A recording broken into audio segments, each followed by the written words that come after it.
하나님의 백성들이 사는 길이라 하는 제목으로 말씀을 나누려고 합니다. 만약 우리가 거울을 통해서 몇 년 후에 나 자신의 모습을 알 수 있고 또 볼 수 있다면 지금 우리의 삶은 완전히 달라지게 될 것입니다.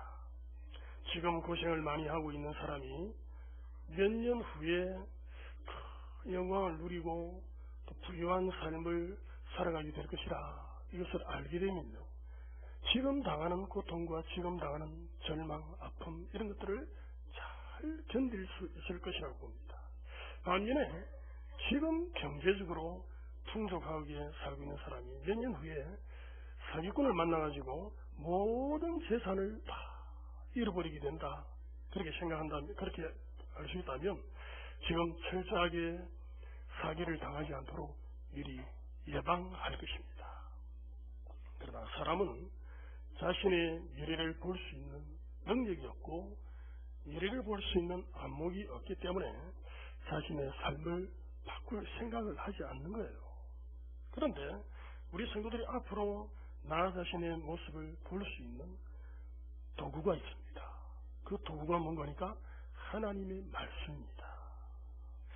지금 아무리 큰 어려움을 만나서 도무지 헤쳐나올 수 없고 빠져나올 수 없는 그런 위기에 처해있다 할지라도 하나님 말씀대로만 살게 되면, 하나님 말씀만 붙들고 나아가게 되면 반드시 은혜롭고 풍성한 삶을 누리며 살아가게 될 줄 믿습니다. 할렐루야. 왜냐하면 성경이 그렇게 말씀을 하고 있기 때문에 그렇습니다. 진리의 말씀, 성경이 분명히 말씀을 하고 있는 거예요. 반면에 지금 세상 재미에 빠져서 육체 중심으로 그렇게 삶을 살아가고 있다 할지라도 말씀대로 살지 못한다면 결국 종말은 비참해질 수밖에 없는 것입니다. 왜냐하면 성경이 그렇게 말씀을 하고 있기 때문에 그렇습니다. 성경은 우리 인간의 행동 하나하나가 결국 어떤 결말을 가져올 것이다, 어떤 종말을 맞이하게 될 것이다, 이걸 잘 가르쳐주고 있습니다. 오늘 본문에 나타난 이 아모스 선지자 시대에 이스라엘 사회는요, 한창 잘 나가는 그런 사회였습니다. 이 시대는 북이스라엘 여로보암 2세가 통치하던 그런 시대입니다. 그러니까 군사적으로, 경제적으로, 정치적으로 굉장히 안정된 모습을 가지고 그렇게 나아가던 시대가 바로 아모스 선지자가 살던 시대라는 거죠. 근데 아모스 선지자는요, 남유다 출신의 사람입니다. 남유다 출신의 선지자입니다. 남유다 출신의 선지자가 북이스라엘에 가가지고 그렇게 하나님의 말씀을 외친 거예요. 지금 이스라엘은 발전되어지고 흥황하고 번성하고 있었고 주변의 모든 나라가 부러워하는 그런 시대에 살고 있었습니다. 그러나 아모스 선지자는 그러한 북이스라엘이 어느 날 갑자기 아수르의 공격을 받아서 완전히 망하게 될 것을 예언하고 있습니다. 여러분, 항상 피어나는 이 처녀와도 같은 이 이스라엘이 왜 망하게 될까요? 여러분, 신앙이 없어서 망하게 될까요? 그렇지 않습니다. 그들에게는 신앙이 있었습니다. 그런데 그들은 종교의식을 행하는 자리에까지만 나아갔지 하나님을 만나는 자리에까지 나아가지 못했다는 거예요. 우리 성도들이 교회에 나오는 것과 하나님을 만나는 것 같다고 생각합니다. 그냥 교회에 나오면 하나님을 만나는 것이겠지? 아니에요. 그렇지 않습니다. 아무리 우리가 하나님 앞에 예배를 드려도 참 생각이 변하지 않고 또 생활이 변하지 않는 사람은 아직도 하나님을 제대로 믿지 못하는 것이고 하나님을 제대로 만나지 못하는 상태입니다. 여러분, 교회 생활과 하나님을 만나는 것은 완전히 달라요. 하나님을 만나지 못한 채 신앙생활하는 사람이 오히려 더 열심히 봉사할 수 있습니다. 더 열심히 신앙생활할 수가 있습니다. 그러나 그 열심 가지고는 하나님을 만날 수 없다는 사실입니다. 오늘 한국교회 속에서 성도들의 모습을 가만히 보면 거듭나지 않고 열심히 신앙생활을 하는 자들이 많이 있어요. 많이 있습니다. 그러나 그것만 가지고서는 진정한 구원의 기쁨과 감격을 누릴 수가 없고 하나님을 만날 수가 없다는 사실입니다. 그래서 신앙이 한창 잘 나가는 것처럼 보이다가 어느 날 한순간에 푹 주저앉는 것입니다. 그런 성도들 많아요. 오늘 한국교회에 그런 성도들 많습니다. 그렇게 열심히 신앙생활을 하던 사람이 낙심하고 교회를 떠나는 그런 성도들이 많습니다. 왜 그렇게 되었을까요? 하나님을 만나지 못한 채 자기 힘으로 믿기 때문에 그렇습니다. 자기 힘으로 신앙생활을 하기 때문에 그렇습니다. 나중에 힘이 붙여가지고요. 교회도 떠나게 되고 신앙생활을 더 이상 못하는 경우가 많아요. 아모스 선지자는 교회까지만 나온 존재가 되지 말고 하나님을 전적으로 만나는 존재가 되어라. 그렇게 예언을 하고 있는 것입니다. 그것만이 하나님의 백성들이 사는 유일한 길이라고 말씀합니다. 첫째로 아모스 선지자는 이스라엘의 미래를 예언을 했습니다. 이스라엘 백성들이 정상적인 방법으로는 아모스의 설교를 도무지 듣지를 않아요. 길을 막습니다. 그래서 아모스 선지자가 오늘 본문에 보면은 애가를 지었습니다. 애가는 뭡니까? 슬픈 노래입니다. 슬픈 노래를 지어서 노래를 부르겠습니다. 본래 사람의 심리는 그 어떤 충고나 그 어떤 경고의 말을 듣기 싫어합니다. 여러분 충고해주면 좋아하는 사람 누가 있어요? 여러분 충고해주면 받아들이면 좋을 텐데 잘 안 받아들이잖아요. 그래서 애가를 불렀다는 거예요. 그것이 오늘 본문 1절 이하에 나타난 말씀입니다. 본문 1절에 보니까 이스라엘 족속아 내가 너희에게 대하여 애가로 지은 이 말을 들어라. 그렇게 말씀하고 있습니다. 이 애가는 바로 이스라엘의 멸망을 노래하는 슬픈 애가입니다. 하나님의 말씀을 듣는데 가장 걸림돌이 된다면 뭘까요? 자신의 자존심입니다. 여러분 사람마다 자존심 참 강하잖아요. 사람들 속에는 진리를 듣고 싶어하는 욕망이 있어요. 진리를 좀 듣고 싶어하는 욕망이 있습니다. 그런데 사회적인 위치나 사회적인 신분이나 체면 때문에 주님 앞에 나오지 못하는 그런 자존심 많은 사람들이 많이 있습니다. 어떤 사람은 교회에 나와서 설교를 듣고 싶은데 자신이 교회에 나가는 모습을 부하 직원이라도 보게 된다면 좀 창피스러운 느낌을 가지고 있기 때문에 또 들킬까봐 저 사람 이제 교회 나가네 그런 모습 들킬까봐 그냥 자존심 때문에 교회를 나오지 못하는 자들이 있습니다. 어떤 사람은 또 설교자가 너무 어리다 또 설교자의 얼굴 모습이 좀 그렇다 이렇게 말하면서 그 설교자의 말을 외면하고 듣지 않는 그런 사람들이 있어요. 이런 사람들은 아주 작은 핑계라 할지라도 그것을 앞세워서 말씀을 듣지 않으려고 합니다. 그러나 하나님 말씀에는 그런 장벽을 뚫고 들어가는 힘이 있어요. 여러분 하나님의 말씀은요 놀라운 능력이 있고 놀라운 힘이 있는 것입니다. 예를 들어서 체면 때문에 교회에 나오지 못하는 사람이 어느 날 자기가 차량을 운행을 하다가 라디오에서 또 극동방송에서 설교를 듣고요. 그 설교 듣는 순간 갑자기 은혜를 받고 또 결단하게 되지고 교회에 나오는 그런 경우도 있어요. 이만큼 하나님 말씀은 능력이 있고 힘이 있다는 말씀입니다. 교회에 나와서 진정으로 하나님을 만난 사람은 그 삶이 달라지게 되어 있습니다. 예배가 바로 그런 것이에요. 우리가 예배 한 번 잘 드리면요 하나님을 만날 수 있고 예배 한 번 잘 드리면 우리 인생이 달라지게 될 줄로 믿습니다. 할렐루야. 예배 한 번 잘 드려서 하나님을 진정으로 만나고 체험하는 것이 얼마나 중요한지 모른다는 것입니다. 이스라엘 백성들은 베델과 또 길갈에 화려한 성소를 만들어 놓고 스스로 신앙생활을 잘하고 있는 것처럼 그렇게 생각했습니다.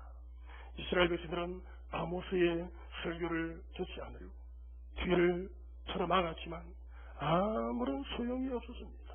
하나님 말씀은 사탄이 백성들의 마음속에 산 그 담을 뚫고 들어갔습니다.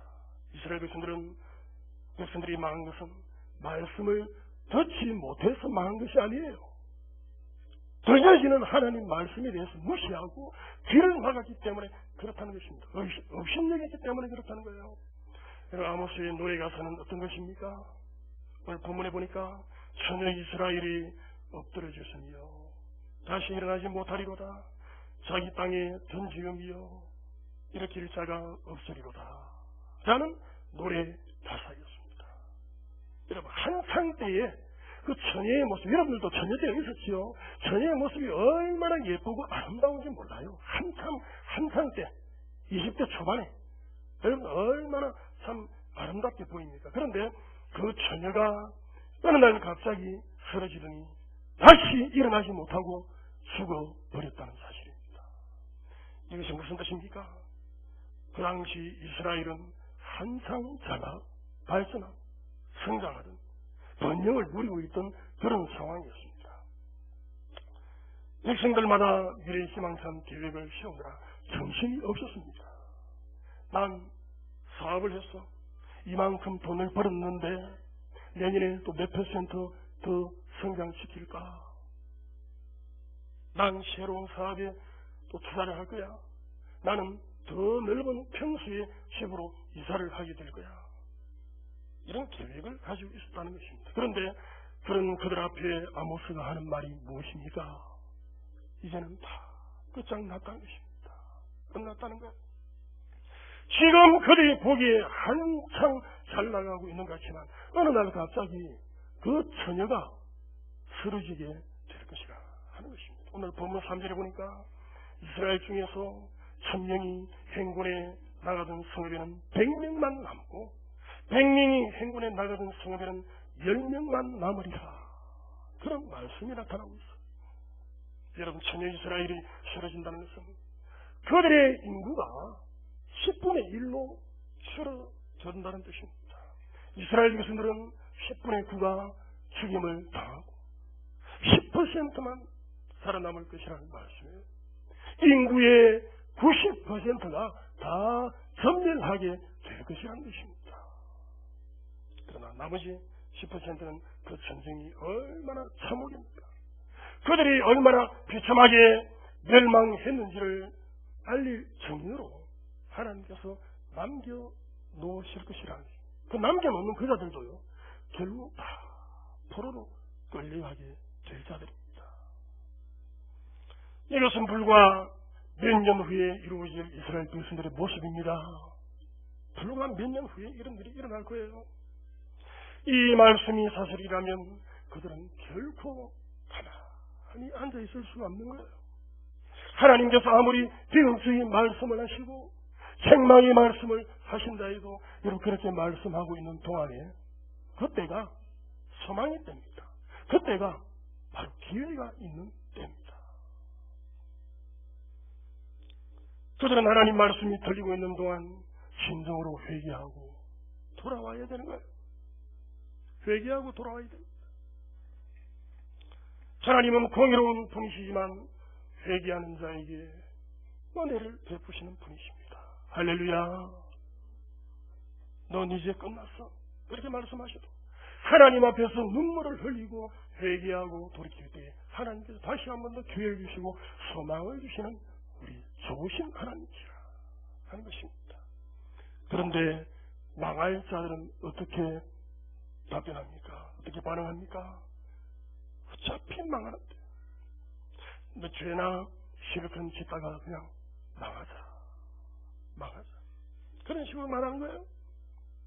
오늘 우리 성도들은 하나님의 말씀이 임할 때에 바로 깨닫고 회개할 수 있는, 돌이킬 수 있는 그런 존귀한 성도들이 되기를 주님의 이름으로 축원합니다.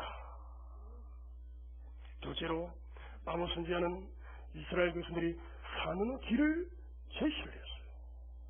여러분, 하나님께서는 아모스 선지자를 통해서 이스라엘 백성들에게 살 수 있는 가능성이 전혀 없는 것은 아니라고 그렇게 말씀하십니다. 그들에게는 아직 살 길이 있었습니다. 그것이 무엇입니까? 그들이 살 길이 무엇입니까? 하나님을 찾는 길입니다. 우리 한번 따라해 볼까요? 하나님을 찾는 길입니다.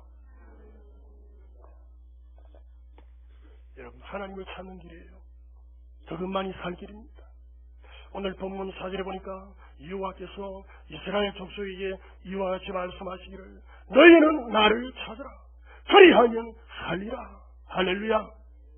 이스라엘 백성들은 그 앞에 고개를 갸우뚱거렸습니다. 아니 이상하다. 우리가 하나님을 믿는다고 믿는데 하나님을 섬기고 하나님 앞에 제사를 드린다고 드리는데 왜 하나님께서 또다시 나를 찾으라고 그렇게 말씀하실까? 무슨 뜻인가? 그래서 하나님께서는 하나님을 찾는 것이 과연 어떠한 길인가 하는 것을 계속해서 말씀하고 있습니다. 베델을 찾지 말며 길갈로 들어가지 말며 브엘셰바로도 나아가지 말라. 길갈은 반드시 사로잡혀 있고 베델은 비참하게 될 것입니다. 그런 음성이 들려왔습니다. 여러분, 이스라엘 백성들은 베델과 길갈로 와서 금송아지 우상에게 예배를 드리는 것이 하나님을 경배하는 것이고 하나님을 찾는 것이라고 생각했습니다. 큰 착각이죠. 신앙이 더 좋은 사람은 남유다에 있는 브엘셰바에까지 가서 하나님께 제사를 드렸습니다. 그러나 아모스 선지자가 말하는 바는 무엇입니까? 그렇게 하는 것이 하나님을 찾는 길이 아니라는 거예요.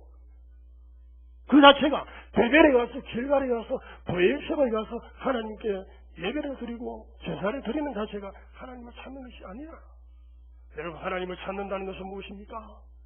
하나님 앞에서 변화된 삶인 줄로 믿습니다. 할렐루야. 변화된 삶입니다. 하나님 말씀이 내 삶을 바꾸고 내 생각을 바꾸고 나의 생활 방식을 바꾸는 것, 이것이 하나님을 찾는 자의 모습입니다. 이런 변화가 없는 예배는요, 기복적인 예배입니다. 우상 숭배적인 예배입니다. 이런 예배는 죽은 예배예요. 죽은 예배입니다. 마음문을 굳게 닫은 채 예배 드리는 것은 하나님을 찾는 것이 아니고 하나님을 우상 취급하는 것이라 하는 거예요. 여러분, 하나님을 찾는 예배는 하나님의 거룩하심과 자비하심이 나의 마음을 변화시키는 예배입니다. 하나님을 찾는다는 것은 하나님을 참으로 만나기 위해서 하나님의 뜻에 더욱더 일치되는 삶을 살기 위해서 마음문을 열고 움켜쥐고 있는 모든 세상적인 것들을 다 내려놓고 하나님께서 무엇을 요구하시든지 그 요구대로 받아들이고 순종하는 그 삶이 바로 예배라는 것입니다. 할렐루야! 그것이 예배예요. 왜 우리가 마음문을 열지 못합니까? 하나님보다 내가 더 지혜롭고 하나님보다 내가 더 능력이 있다고 생각하니까 마음문을 열지 못합니다. 교만한 사람이 어떻게 마음문을 열 수 있나요? 하나님을 믿는다고 하면서 결국 자신을 믿습니다. 오직 하나님의 은혜가 아니면 다른 길이 없다는 사실을 우리가 깊이 깨닫고 하나님을 찾는 일에 최선을 다해야 되는 것입니다. 오늘날 많은 그리스도인들의 문제는 무엇입니까? 여러분, 교회는 잘 나오는데 하나님을 찾는 데까지 나아가지를 못한다는 거예요. 이것이 심각한 비극입니다. 우리 하나님께서는 기꺼이 당신 앞으로 나오는 자에게 은혜를 베푸시고 살 길을 예비하시는 분이십니다. 오늘날 수많은 그리스도인들은요, 자기 생활 방식을 그대로 유지하면서 예배를 드리려고 해요. 무슨 말인가 하니까 직장 생활도 하고 자기 생활도 하고 여가 생활도 있고 공부도 있는데 그 중에 하나, 예배도 그 가운데 하나라, 그렇게 생각하는 것입니다. 이것이 오늘날 성도들이 심각한 문제입니다. 그러다 보니까 다른 일이 바쁘면요, 쉽게 신앙을 잃어버립니다. 다른 일이 바쁘면 쉽게 예배 생활을 등한시합니다. 그러나 하나님께서는 우리의 삶의 한 부분에 국한되기를 원하지 않습니다. 하나님은 많은 생활 중에 하나가 아니라 하나님은 전부인 줄로 믿으시기를 바랍니다. 하나님은 우리 생활의 중심이 되어야 하고 우리의 모든 것이 되어야 합니다. 우리가 하는 일도 하나님 중심으로 해야 하고 친구도 하나님 안에서 만나야 됩니다. 여가 생활도 하나님 안에서 해야 되는 것입니다. 하나님을 진정으로 만나는 예배 속에는 우리 속에 뭉쳐있는 덩어리들이 다 풀려나가는 시간이에요. 여러분, 이 시간 우리 말씀을 들을 때 깊이 말씀 묵상하고 하나님께 나아가면요, 우리 속에 있는 문제와 우리 속에 있는 모든 덩어리들이 다 풀려나가는 것을 경험하는 이 상황이라는 것입니다. 하나님을 만나는 예배 속에는 세상에 살면서 사람들에게 받은 상처들과 내 기질로 인한 상처와 도무지 해결되지 않는 그 같은 그런 문제들이 다 풀려나가는 시간입니다. 한번 이런 경험을 한 성도들은요, 하나님 만나기를 매 순간순간마다 열망하고 갈망하게 되어 있습니다. 하나님과 나 사이에 다른 그 무엇이 끼어드는 것을 원치 않습니다. 실제로 아모스 선지자는 이스라엘 백성들의 구체적인 죄악상을 밝히고 있습니다. 하나님을 진정으로 찾는 사람은 자신의 삶을 하나님의 뜻에 온전히 일치시키기 위해서 헌신하는 삶이에요. 여러분, 헌신하는 삶은요, 하나님께서 기뻐하지 않는 모든 것들을 다 버리는 삶입니다. 벗어버리는 삶이 바로 헌신된 삶이에요. 그러나 이스라엘 백성들의 삶은 또 합니까? 자, 본문 7절을 볼까요? 7절에 보니까 정의를 선숙으로 바꾸며 공의를 땅에 던지는 자들이라, 그렇게 말씀하고 있습니다. 여기서 선숙은 독초를 말합니다. 독초. 여러분, 독초가 끝나요? 온나무처럼 몸에 한 번 닿으면 온 몸에 부스러기가 그렇게 나고요, 도무지 낫기 힘든 그런 풀들이 있습니다. 그 독초입니다. 따라서 정의를 독초로 변하게 했다는 것은 법으로 사람을 아주 괴롭게 하고 귀찮게 했다는 그런 뜻입니다. 여러분, 정의와 공법은 원래 사람을 편하게 하려고 만든 법입니다. 그렇지 않습니까? 누구든지 법을 통하기만 하면 편리하게 도움을 받을 수 있게 하라는 것이 공법의 목적이요 공법의 유익점입니다. 그런데 이스라엘 백성들은요, 그 법을 아주 까다롭게 만들고 골치 아프게 만들어서 법에 오히려 호소하면 오라니 가라니 하면서 사람을 괴롭히기도 하고요, 또 신문하고 따져서 위협하고 협박하는 통에 지레 지쳐가지고요, 도무지 법에 그렇게 호소할 수 없을 만큼 그렇게 좀 불법적인 사회가 되고 말았다는 것입니다. 여러분, 지독한 사람들의 특징이 뭡니까? 남의 약점을 집요하게 공격해서 질리게 만드는 사람, 질리게 만드는 것입니다. 이것이 아주 지독한 자의 모습입니다. 이스라엘 사회 안에서는 억울한 일을 당해도 입을 꾹 다물어야 됩니다. 한마디라도 법에 호소를 했다가는 집요하게 약점을 들춰내고 공격하는 바람에 오히려 큰 상처를 받고 권리를 포기해야만 했던 것입니다. 이것이 스스로 하나님을 잘 믿는다고 하는 그 이스라엘 백성들의 모습이었다 하는 것입니다. 그들은 정의와 공의를 땅에 던지는 사람들이었습니다. 여러분, 정의롭게 살려고 하는 사람들을 달달 볶아가지고요, 결국 정의를 내던지게 만들고 신앙 양심을 포기하도록 그렇게 만드는 그런 사회가 지금 아모스 선지자가 살고 있던 그 북이스라엘의 모습이었다 하는 것입니다. 오늘날 성도들 가운데 크게 오해를 하고 있는 것이 뭔가? 그것이 뭔가 하니까 복음이 무엇인가? 여러분, 복음이 무엇입니까? 복음에 대한 오해도 있어요. 사람들이 생각하기를 복음은 죄에서 해방되는 것이니까 일단 해방되고 나면 아무에게도 얽매이지 않고 나 스스로 자유를 누릴 수 있다, 그렇게 주장하는 것입니다. 물론 맞는 말이죠. 물론 맞는 말입니다. 그런데 하나님이 자유를 주셨으니까 그거는 누구도 나에게 이래라 저래라 간섭할 수 없다는 것입니다. 그러나 그것은 복음에 대한 오해입니다. 오해예요. 물론 복음을 통해서 우리가 자유함을 누리고 평안함을 누리고 그렇게 하지만 하나님께 자유를 주셨는데 이 자유를 다시금 하나님께 반납을 하는 것입니다. 이 주신 자유를 하나님께 반납을 하고 하나님께서 나를 통치하시고 나를 다스리도록 만드는 것, 이것이 진정한 복음인 줄로 믿습니다. 할렐루야. 그래서 우리가 하나님 앞에 얽매이고 하나님 말씀에 구속을 받아서 그렇게 살아가는 그 자체가 진정한 자유요 진정한 평안이라는 것입니다. 그런데 이스라엘 백성들은 하나님의 말씀대로 사는 대신에 철저하게 자기 중심적으로 살았습니다. 하나님의 공법을 불편한 것으로 만들어서 신앙 양심을 따라 살려고 하는 자들을 괴롭히고 힘들게 했어요. 이것이 이스라엘 백성들을 망하게 하는 가짜 신앙이었습니다. 이스라엘 백성들은 온갖 불의와 죄악을 다 저질렀습니다. 이스라엘 백성들이 가나안 땅에 살 수 있는 근거는 무엇입니까? 그들이 하나님 말씀에 얼마나 충실하게 사느냐, 거기에 달려있는 거예요. 여러분, 이스라엘 백성들이 가나안 땅에 살고 있다는 그 자체가 하나님의 율법의 말씀을 그들이 지킴으로 인해서 그 언약의 땅, 가나안 땅에 살고 있는 거예요.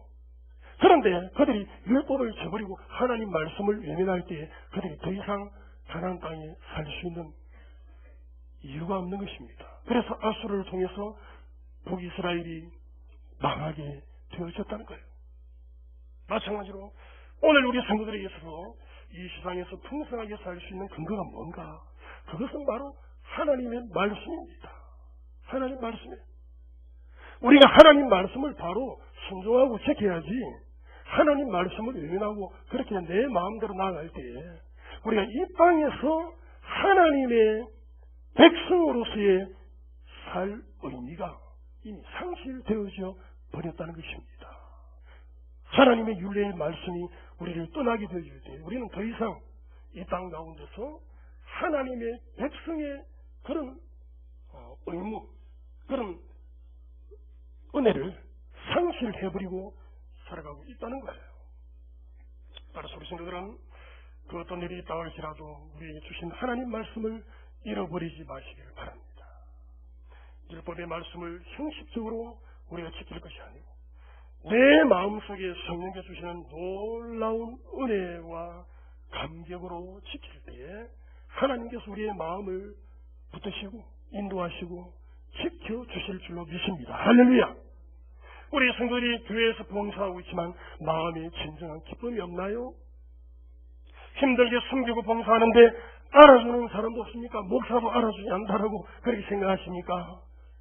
여러분, 그렇다면요, 나 자신이 지금 말씀을 거슬러서 성령을 거슬러서 내 의지와 내 의로 숨기고 봉사하고 있다라고 생각하면 틀림없습니다.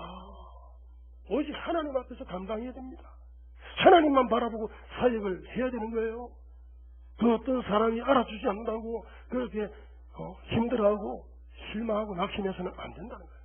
우리가 신앙생활 하는데 아무런 기쁨이 없고 감격도 없다면 오히려 마음에 화가 일어나고 마음속에 분노가 차 있다면 지금은 괜찮은 듯하게 보이지만 얼마 안 가서요, 큰 어려움과 시험을 당할 수밖에 없습니다. 낙심할 수밖에 없어요. 우리가 거기에서 해방되고 벗어나려면요, 하나님을 진정으로 만나야 될 줄 믿습니다. 할렐루야. 하나님을 만나야 돼요. 하나님을 체험해야 됩니다. 예배만 드리고 우리가 갈 것이 아니고 이제는 진정으로 하나님을 만나서 하나님의 뜻 가운데 행할 수 있는 그런 존재가 되어야 한다는 말씀입니다. 결론적으로 하나님은 어떤 분이신가? 오늘 본문 8절에 보니까 여성과 삼성을 만드시며 사망의 그늘을 아침으로 바꾸시며 낮을 어두운 밤으로 바꾸시며 바닷물을 불러 지면에 쏟으시는 이를 찾으라. 그의 이름은 여호와시니라. 그렇게 말씀합니다. 여성과 삼성 다 별자리입니다. 하나님께서 우주 만물을 창조하시고 모든 별을 만드신 하나님, 전능하신 하나님께서 이스라엘을 구원하시기도 하시고 이스라엘을 패망의 자리로 이끄시기도 하시는 하나님, 그런 하나님이 바로 본문 8절에 나타나는 그런 하나님이라 하는 말씀이에요. 이런 상황 속에서 이스라엘 백성들이 살 수 있는 길은 딱 한 가지예요. 이것이 바로 결론적인 말씀이죠. 그것은 바로 하나님만을 찾는 길밖에 없습니다. 그리고 하나님 앞에서 모든 불의한 죄악들을 다 버리고 선하고 깨끗하고 아름다운 하나님의 자녀로 다시금 거듭나는 것입니다. 그런 삶을 살아갈 때에 하나님께서 은혜를 베푸시고 긍휼을 베풀어 주시고 심판에서 재앙에서 돌이키실 것이라 하는 말씀입니다. 오늘 우리 성도들이 필요한 것은 무엇입니까? 우리의 미래를 바라볼 수 있는 영적인 안목이 중요합니다. 영적인 안목이 열려져야 됩니다. 아직도 우리에게 말씀하시는 하나님께서 계시는 것만으로 우리가 다시 회복될 수 있고 다시 일어설 수 있는 놀라운 기회가 주어졌다는 사실을 믿으시기를 바랍니다. 지금 우리 성도들이 살아가는 현실 세계 속에서 참 힘들고 어렵고 앞이 보이지 아니하고 막막한 그런 상황 속에 빠져있다 할지라도 낙심하지 아니하고 하나님만을 전적으로 찾고 하나님 말씀 안에서 하나님만을 전적으로 붙들고 살아갈 때에 하나님께서 공급해 주시는 놀라운 은혜의 복을 우리 모두가 체험하며 누리며 살아가는 존귀한 주의 백성들 되기를 주님의 이름으로 축원합니다. 존귀하신 하나님 아버지